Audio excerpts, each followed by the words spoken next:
Você consegue ser a solução dos seus problemas? Pergunta estranha? É claro que eu sou a solução dos meus problemas. Será mesmo? Você sabe que eu gosto de cutucar a ferida para ver se ela realmente está cicatrizada. Porque você pode ser parte da solução ou do problema, principalmente das suas soluções e dos seus problemas. Quando será que você adulteceu ou será que você ainda não adulteceu? E o que é isso? Biologicamente você pode ser adulta, mas e mentalmente? Como anda a sua autorresponsabilidade?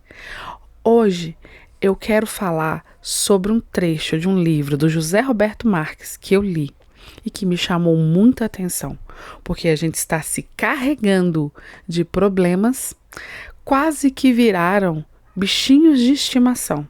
E se você tem vivido isso, hoje você é a pessoa certa, no lugar certo. E você sabe, eu sou Eridiane Américo e esse é o nosso podcast Filha da Mãe.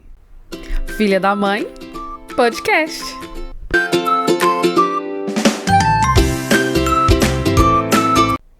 O que eu vou te oferecer aqui hoje pode parecer bem ousado para quem ainda está num lugar desconfortável. Eu quero te oferecer para você se libertar do medo, da ansiedade e da culpa. Nossa, são os 3 maiores vilões da nossa vida. Mas outro dia eu estava ouvindo um hino, adoro. Eu não sou de religiões, eu sou da espiritualidade. Eu estava ouvindo um hino que eu gosto muito quando eu estou precisando atrair mais boas energias ao meu redor. Esse hino falava assim: o maior vilão sou eu.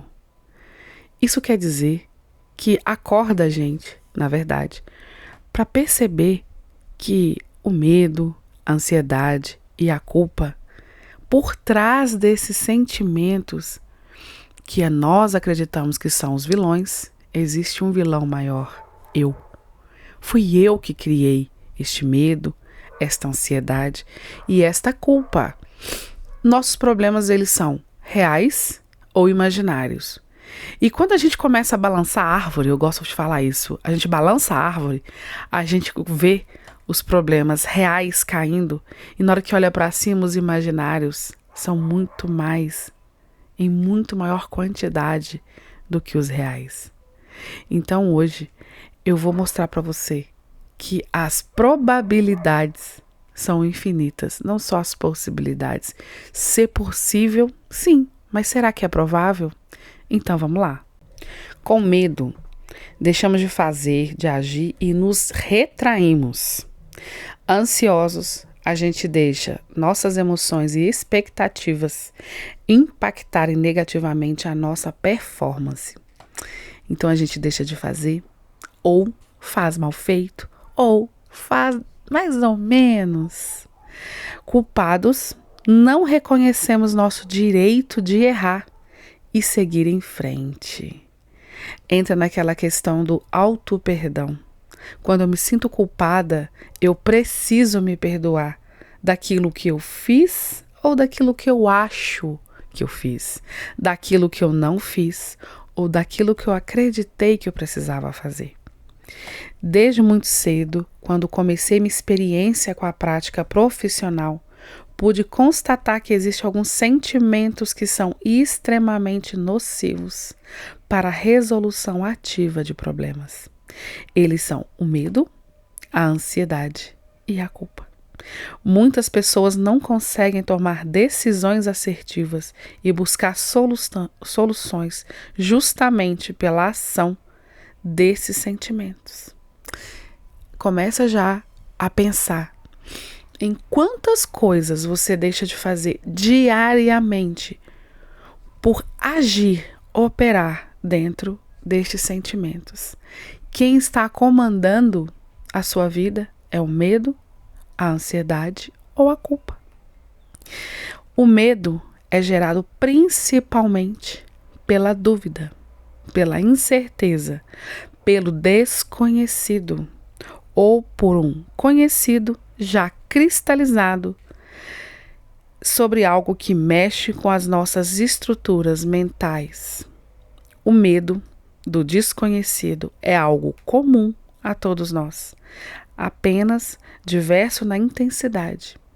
Então você vai sentir muito medo ou um medo que não te paralisa. Este medo que te paralisa que é o problema. Sentir medo é a coisa mais comum que vai existir. A gente tem medo de tudo. Eu tenho medo de pegar esse microfone aqui, começar a falar com você e você virar e falar assim, nossa, quem que essa menina pensa que é? E criticar a ponto de talvez eu não querer fazer mais. Na verdade, eu tinha esse medo. Hoje, eu já sei que nem tudo é sobre mim. É sobre a jornada de quem está me ouvindo também. De quem está me vendo também. Então, o medo do desconhecido, muitas vezes, ele é muito mais apavorante e aquele medo daquele nível que você paralisa do que o medo daquilo que você conhece.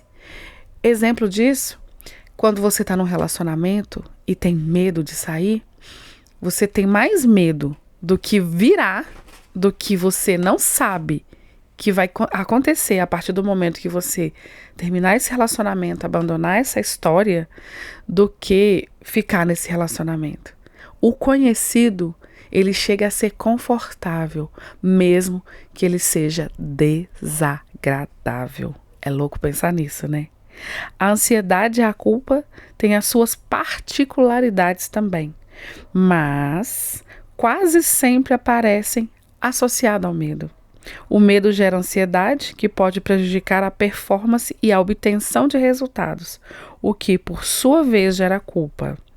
Então, se eu tô com medo, eu não vou fazer. E se eu não fizer, eu vou me sentir culpada de não ter o resultado. Então, aquela mãe que precisa sustentar os filhos, que precisa gerar renda para aquela família, aquela mãe que precisa empreender, que precisa inventar alguma coisa, criar uma estratégia, se virar nos 30, mas paralisa por medo do julgamento, de não ser boa o suficiente, por medo do que vão falar quando vê ela vendendo aquela coisa. Quando eu comecei, virou blogueirinha. Aquilo ali me gerava um desconforto muito grande. Então, por medo do julgamento, essa mãe ela não vai empreender, ela não vai se expor. E aí, quando vem meu Deus, eu tenho que fazer compra para minha casa, a conta, o boleto, quando vem a cobrança do aluguel, do condomínio, das despesas mensais, vem a culpa. Afinal de contas, eu deixei que o julgamento, eu deixei que as opiniões tomassem conta da minha vida. E eu não obtive resultado porque eu tive medo, me senti ansiosa e eu paralisei. E como é que o meu corpo reage ao medo? Como é que a minha cabeça reage ao medo? Todo organismo precisa lutar para se manter vivo, não é? Por isso, toda a sensação de medo vem acompanhada de uma reação fisiológica. O seu corpo reage, ele sempre vai reagir. Do mais simples organismo vivo até o mais complexo, a vida é uma luta constante. Nosso cérebro possui uma rede de configuração completa para se resguardar de vários tipos de perigos e ameaças.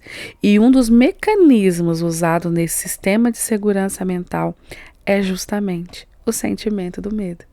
O medo vem para, assim, né, entre aspas, te proteger. Te proteger do desconhecido, do desconfortável, de toda aquela sensação que você traz mentalmente e você sente, criando no seu organismo muitas reações para proteção. Então, conceitualmente, podemos definir o medo como um sentimento que nos deixa intimidados e ameaçados. O medo não é do presente, mas do futuro. Não estamos com medo do que está acontecendo. Temos medo do que pode acontecer, tanto física quanto psicologicamente. Mais uma vez, voltamos à separação entre o real e o imaginário, ou entre o que é tangível e o que é intangível. Temos medo de coisas reais, como altura, porque temos medo de cair e morrer. Temos medo de um bicho feroz porque podemos ser atacados. Temos medo de assaltos, de violência. Para todo medo real, há uma solução pragmática. Para o medo da altura, usamos equipamento de proteção, que evite queda. Para o medo de um animal, evitamos nos aproximar do animal. E para não correr risco de segurança, nós aumentamos a nossa segurança. Mas existe um medo que não está ligado a algo real. Ele vive dentro e não fora de nós. É assim o medo de falar em público, por exemplo. Temos medo e vergonha do erro causado por esse ato. O medo de declarar-se e ser rejeitado. O medo de postar uma foto nas redes sociais e ser criticado. Com tanta variedade de causas, situações e efeitos, pergunto a você, o que podemos perceber de comum nesses casos? Qual é a característica que nos une a estes medos? Todos os medos que se baseiam na possibilidade de algo ruim acontecer. Em outras palavras, temos medo do que nossa mente acredita que pode acontecer. O medo vem de onde? Do que eu penso, do que eu acredito que vai acontecer. Então, como meu cérebro não sabe se é realidade ou fantasia, a reação fisiológica vai ser a mesma, de luta ou fuga. Eu preciso me proteger. O medo vai sempre estar presente, porque você sempre está fazendo algo diferente. E se você não está sentindo medo, se preocupe, quer dizer que você não está saindo da inércia, ou não está saindo daquela zoninha de conforto. Uma vez eu ouvi um professor falando assim, gente, a merda, ela é quentinha, mas continua sendo merda. Porque às vezes a pessoa se acomoda, né? Que a metáfora é essa. Se acomoda naquilo que é quentinho, que é confortável, mas é merda. Continua sendo merda. Fica essa aí para você começar a pensar assim, eca, é verdade. A merda é quentinha, às vezes a pessoa pode imaginar que tá confortável, se ajustou dentro daquilo, mas continua sendo uma merda. E esse treco de ansiedade, então? Meu Deus do céu, a ansiedade hoje tá na boca de todo mundo. Nossa, eu tenho ansiedade, eu morro de ansiedade. Parece que tem épocas que tem palavras que viram moda, né? Ansiedade. Todo mundo tá muito ansioso. Então é preciso diferenciar entre ansiedade que sentimos quando, por exemplo, esperamos uma notícia e ansiedade que caracteriza um transtorno. Assim como o medo, todos nós passamos por momentos de ansiedade. A maioria das pessoas tem episódios de ansiedade passageiros. E isso é natural, todo mundo vai ficar ansioso. A gente sempre está na expectativa de algo, né? A gente sempre está empolgado com alguém ou com alguma coisa. Não implica um problema mais grave esse tipo de ansiedade. Agora, criamos muitas expectativas e temos medo que essas expectativas se frustrem. A ansiedade é um excesso de futuro e é não estar presente. Eu sempre estou pensando naquilo que pode acontecer, que vai acontecer. Tá vendo que tudo tá ligadinho? Medo causa ansiedade, a ansiedade causa medo. É muito louco. A ansiedade é relativa à espera. É um sentimento que pode gerar desde uma sensação gostosa de aguardar o resultado de algo ou alguém que está chegando, criando um mistério e uma expectativa boa, até um sentimento de taquicardia, falta de ar, angústia e desespero. Imagina você dirigindo em uma rodovia e começa a pensar num monte de coisa, como eu já fiz, e começa a sentir que você está tendo um ataque cardíaco. Eu já tive essa sensação. Foi uma experiência muito horrível. Eu tive uma crise de ansiedade dirigindo e a sensação que eu tive é que eu ia desmaiar ao volante. Se eu não tivesse tido controle emocional naquele momento, eu poderia ter causado um acidente, morrido e matado outras pessoas, porque eu não estava vivendo o que eu estava fazendo. Eu estava projetando para momentos seguintes aquilo que eu ia fazer ou que poderia acontecer. Então, quanto que é arriscado na nossa vida a gente criar na nossa mente possibilidades, probabilidades negativas, criando no nosso corpo a sensação de estar morrendo, a sensação de que está tendo um ataque cardíaco. Isso é muito sério e precisa ser olhado. Eu tive essa crise de ansiedade gravíssima quando eu estava num estado depressivo, que depressão também é não estar vivendo o presente. Então, pensa nessa mistura bélica, pensa nessa confusão que a gente cria dentro da nossa cabeça. Talvez você esteja vivendo momentos em que você não consegue levantar da sua cama com dignidade. Você levanta por obrigação, por você ter um senso moral para cumprir seus compromissos, para arcar com a sua própria vida, com a sua sobrevivência, mas que você está no piloto automático e criando dentro da sua cabeça um monte de caos, um monte de infernos que não te possibilita de ver o momento presente e de ver beleza em absolutamente nada. Agora eu te pergunto, o tamanho da culpa que isso gera? Viu que uma coisa vai destruindo pior ainda as outras e vai criando mais problemas? O que eu falei no início? Seja a solução dos seus problemas. Tudo nasce e morre na mente. Absolutamente tudo que a gente vive. Então agora, você coloca no seu contexto aí desse monte de caos que você cria, de possibilidades e probabilidades de dar errado, de tudo acontecer exatamente como você teme. Gerar culpa. Como eu disse, se eu tivesse causado um acidente, prejuízos para mim e para outras pessoas, ou até no extremo, a minha morte e a morte de outras pessoas, por eu estar projetando as piores probabilidades daquilo que eu estava vivendo. Como será que eu estaria lidando com esta culpa neste momento? Então a culpa, ela vem depois que veio o medo e a ansiedade. Eu sinto culpa por eu não conseguir. Eu sinto culpa por eu ter feito aquilo ou não ter feito aquilo. Então, o sentimento de culpa é uma ferida aberta na alma. Como sempre digo, todo ser humano tem o direito de errar. Você pode errar. Você tem o direito de errar. Eu costumo dizer que por trás de todo erro existe sempre a intenção positiva de acertar. Ou seja, você sabe que fez o melhor que você podia com o que tinha e sabia naquela determinada situação. E mesmo assim você se sente culpada quando erra.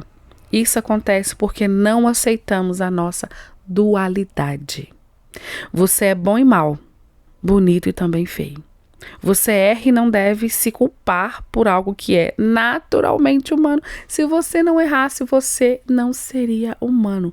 É impossível um ser achar que nunca, jamais vai errar. Eu convivo com pessoas que não aceitam os próprios erros, que não admitem falhas nelas mesmas, que preferem qualquer coisa de menos admitir o erro e que criam problemas ainda maiores por não reconhecer a falha e o erro, porque se eu não reconheço eu não tenho que corrigir, eu não tenho que me desculpar, me retratar, me resolver com a pessoa. Então vida que segue. Mas e aí? Como é que é para outra pessoa? Como é que é para o seu ambiente quando você acredita que você é infalível? Que não, eu não fiz isso, eu não sou capaz disso. Não, você entendeu errado. Eu não. Não foi isso que eu tentei dizer. Você se identifica? Você identifica alguém com esse padrão aí? É irritante, né?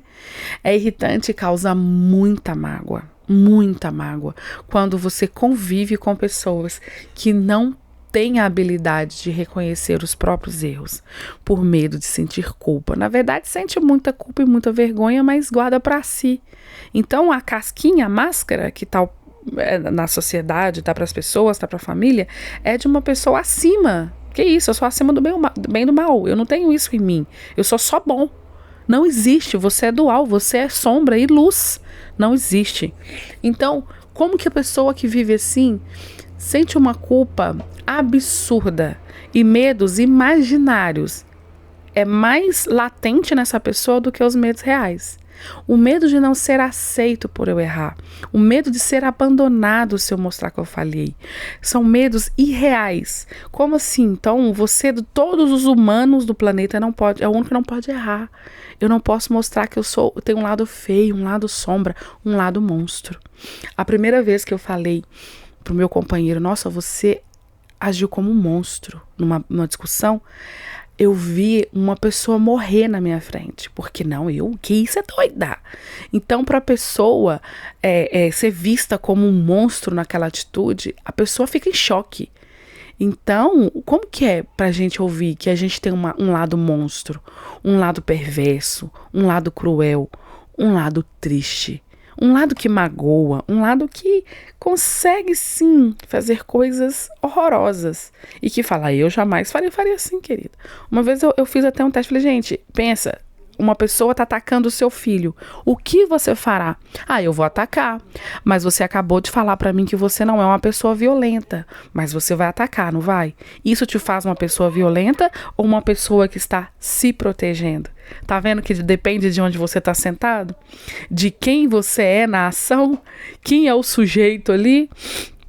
Então, como dizia Einstein, tudo é relativo. Tudo é relativo. E a culpa, ao contrário da ansiedade, é um excesso de passado. Infelizmente, o ser humano ainda não inventou uma máquina do tempo com a qual possa fazer uma viagem ao passado e mudar as coisas. Nossa, imagina que confusão que seria se a gente conseguisse fazer isso. Porque todos nós temos algo no nosso passado que a gente gostaria de apagar. Todos nós temos vergonha de alguma coisa que a gente fez. Todos nós temos uma história ruim para contar. Todos nós temos aquela verdade inconfessável, né? Que, na verdade, entra nesses medos imaginários, nessa inabilidade de entender que eu sou humano e eu vou errar, eu estou sujeito a qualquer coisa. Eu sou sujeito, ainda mais quando a gente passa aquelas fases onde a gente precisa pertencer a um sistema, precisa pertencer a um grupo, a uma comunidade, a gente faz coisas que depois, quando a gente parar para pensar, a gente morre de vergonha. Todos nós temos um passado que a gente, às vezes, não acha que merece ser lembrado ou que não quer que lembre dele, que as pessoas saibam dele. A gente quer esconder a nossa pior parte, sem saber que da nossa pior parte nós extraímos o nosso melhor. Porque eu só sei que eu faço algo bom quando eu corrijo algo de ruim. Como é que eu vou conseguir, né, mensurar as coisas, comparar aquilo que eu era com aquilo que eu fui, se eu quero botar uma pedra em cima? Então, muita coisa que eu fiz no meu passado que eu não sinto que foi uma coisa legal, que não foi uma coisa boa, me ajudou a transformar nessa pessoa que eu sou hoje, a ter os valores que eu tenho hoje, a ter as habilidades que eu tenho hoje, a vontade, a criar esse propósito, a me transformar nessa mulher que gosta de transformar. Então, o meu passado, ele não me condena. O meu passado, ele não me condena. O meu passado, ele me ensina, ele me inspira. Ele me dá, às vezes, até orgulho. Quando eu olho, eu falo, eu era essa pessoa e hoje eu sou essa. Que é isso? Que mutação foi essa? Isso foi uma mutação genética. Não foi só a pessoa por fora, por dentro. Foi tudo. Parece que até o DNA mudou. Então, eu tenho orgulho de muita coisa que eu consegui superar. E você já parou para pensar em como os arrependimentos e as mágoas doem mais do que os fatos em si? De novo no mental, né? A gente se tortura mais pelo que ficou na nossa cabeça do que pelo fato em si, pelo tamanho da vergonha, da culpa, né? Então nós temos dificuldades em assumir os nossos erros porque não gostamos de estar errados. Manter a culpa e continuar a se martirizar por algo que não se pode mudar é prolongar o sofrimento, Parece óbvio, né? E até o óbvio precisa ser dito, meninas. Então, isso interfere diretamente em suas ações no presente e funciona como um bloqueio, impedindo que você alcance o estado desejado. A culpa surge como consequência de uma ação ou de um comportamento que tivemos e consideramos errado. Aí vem de novo o que eu falei. Quando a gente faz alguma coisa e que até para os nossos valores, principalmente para os nossos valores, aquilo não é compatível, a gente já começa a se culpar. Às vezes para o outro aquilo nem é lá essas coisas, as pessoas nem estão ligando, não estão nem lembrando, nem considerando aquilo. Mas dentro de você, você inseriu aquilo com uma emoção tão forte, né? Teve um impacto emocional tão grande em você, a consequência daquilo ali você carrega, vai carregando. Como se fosse a mochilinha. Eu adoro falar da mochilinha, gente. A metáfora da mochilinha que a gente carrega, pra mim, é a melhor. Que eu carrego da minha... essa semana eu vi um vídeo da Lúcia Helena Galvão, onde ela fala o seguinte: quando você descasca uma laranja, o que você faz com a casca? Você descascou a laranja, chupa a laranja. E o que você vai fazer com as cascas dela? Você vai jogar fora, não vai?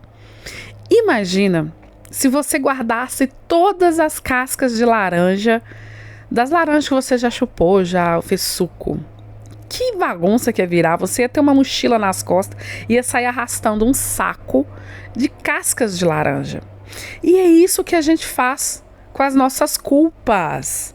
A gente guarda como se fosse necessário carregar para ficar lembrando, eu chupei a laranja. Então eu só vou lembrar que eu chupei a laranja porque eu tô carregando o saco dela.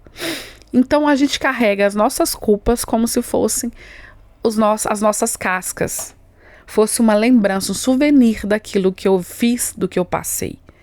Então, olha tudo que está gerando na sua vida. Olha a confusão que você está criando na sua vida por você estar carregando um monte de saco, de cascas do que você viveu, do que você poderia ter feito, deveria ter feito. Então hoje, minha querida filha da mãe, eu gostaria que você refletisse sobre tudo isso, sobre você ser as soluções do seu problema. Hoje esse podcast ele foi baseado no livro Seja a Solução dos Seus Problemas, do José Roberto Marques. Eu te aconselho a procurar e a ler este livro. Faz muita diferença na nossa vida, ter clareza. Então, hoje eu vou acabar esse episódio chamando você para essa reflexão. Se você chupou uma laranja, se você teve um problema, você não vai carregar nem a casca da laranja que você chupou e nem o problema que você acredita que teve. Então, assim, problemas são reais, mas a maioria dos nossos problemas, eles são da nossa imaginação. Reflita sobre isso e tenha uma ótima semana.